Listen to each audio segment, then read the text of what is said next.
Let me move the mic up a little bit closer. So, this is week one.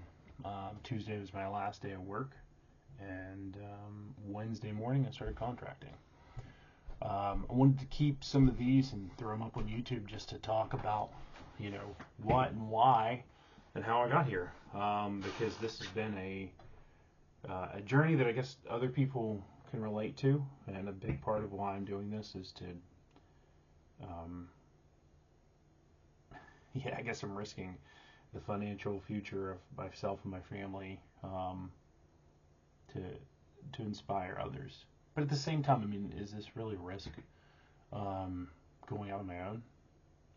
So yeah, my last day at as a corporate W-2 employee was Tuesday, September 2nd. September 3rd, I started contracting. We still didn't have a contract, so I am contracting with my old job, or I'm supposed to be. We're going to work some of the details out later. But I didn't have a contract signed because of some of the stuff that I do. For reference, my name's R.L. Shaver, in case you can't tell. I've worked in the software industry for about 5 years, and then about 13 years before that, I worked in the oil and gas industry. And I did, if you can't tell, I'm just kind of going off the cuff here. I've done data most of my career, and I decided to go out on my own and do my own thing. I actually started, when I switched from oil and gas to data, or to software, I was excited because I felt like it gave me a little bit more mental bandwidth to start some things. I started Send Nods with two buddies. We sell and rent night vision. That's done okay. Gross income looks kind of good, but net income, there's not a whole lot of margins, and the rentals is a lot of work. But it's been fun, and it's given me an opportunity to get in the night vision industry. The Desktop hosting is another company, which actually I started first. I started right after publishing my book. A few months, probably a year after, with one of my partners from Send Nods. And we do website hosting, building, SEO content. That one's done pretty well. Margins are a lot better. Still nothing to bring me home yet, although I did get my first glimmer of I might be able to leave my job with this. Because I remember seeing we could just sell website build outs, and I could do that if I had to, and just commit full time to that. Then I did a little bit of data contracting throughout my whole time, coding contracting or data contracting. And then I started, back in October, I picked up a contract with a buddy of mine who's actually a CFO. And that's when things really started to kick off. The company I went to has been having financial trouble when I went into software, and I assumed that that everybody needs data jobs. I would be able to find a data job and comparable salaries. Well, the problem is the data market became the hot market in 2016 to 2022.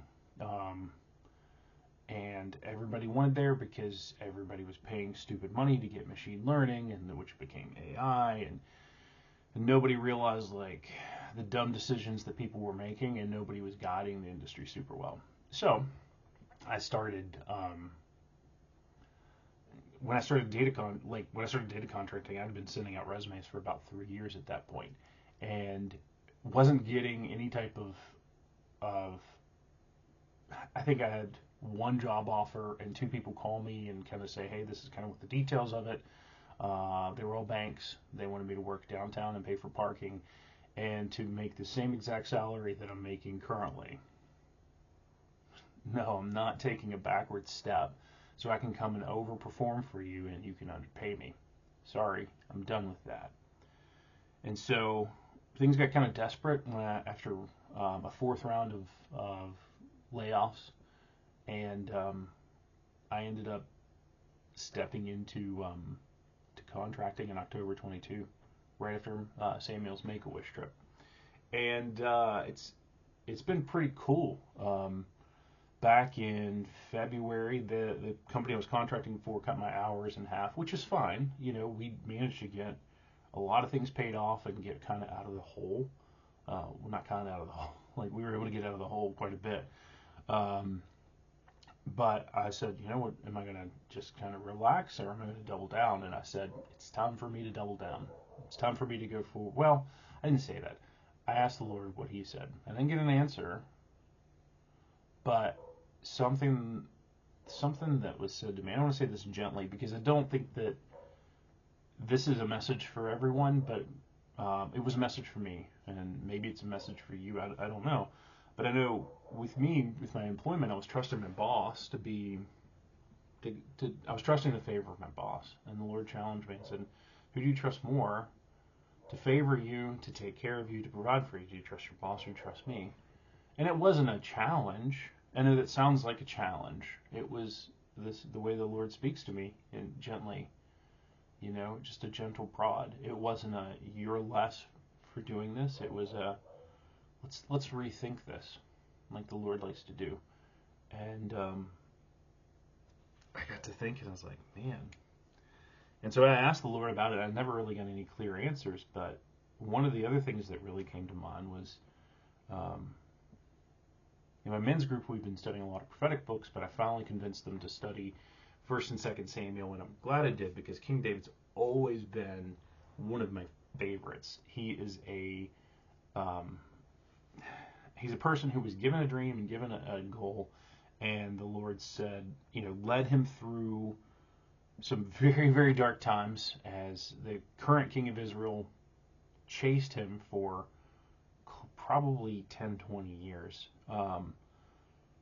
He had to stay with the enemy. The people that crowded around him were all the outcasts. Like, leaders in the community mocked and made fun of him. And yet David honed his skills as a warrior, but he also was faithful. Sometimes he got frustrated, but he was faithful. And when you really dig into it, and you dig into Psalms and Psalms, like probably half the Psalms are from David. And I wrote a blog post about this if you want to read like my full thoughts on it. But basically, the whole point that I want to get to is that, I started thinking about, like, David didn't just trust God's promises. He trusted the goodness of God's character. Like, he trusted, you see a phrase that he uses that I don't see a whole lot anywhere else in the Bible that says God's ever-loving kindness. So what does that mean? Basically, that God's going to take care of things because he's good and because he's with me. And actually, I was walking, so Tuesday night, we'll fast forward, we'll come right around back to now, classic tangent style for me. And I left my job, and walking out the door, like, they're like, "Oh, you're gonna get your access cut because until we have a contract, we can't have you do anything," which was like, oh, did not expect that. So I definitely freaked out that night. Freaked out, didn't sleep super well. Woke up the next morning because I'm like, I'm gonna keep my regular routine. I'm gonna stay disciplined because I'm working for myself now, and I need to do that. And ended up coming through and getting. I was listening to the second Revelation. My pastor did a passage or did a sermon series called "Letters from the End of the World," Allison Park Church, and basically talked about like all 7 churches that were talked about in that letter. And one of the things he said is that when you're going through tough times, you can trust the character of the person who walks with you. And I needed to hear that. I was like, that's awesome. So anyway, status update right now. I'm still waiting on contract for Smith Micro. I've had a bunch of leads. I've been trying to keep track of logs of what I'm doing. Wednesday I was able to book almost 8 hours. Thursday I was able to book almost 8 hours. And it's good. I think from an hourly perspective, I need probably those 2 days to pay child support and the things that I need as far as like benefits and stuff like that. So that's paid for. Next on to pay for the rest of the things that I need. So it's been a fun journey so far. It's 2 days in, but I want to try to do this once a week and just talk through things. Get some things out there, share what I'm going through, and if it challenges and helps you, praise God. If it doesn't, no big deal. Thanks for listening if you've made it this far, and yeah, we'll keep chatting.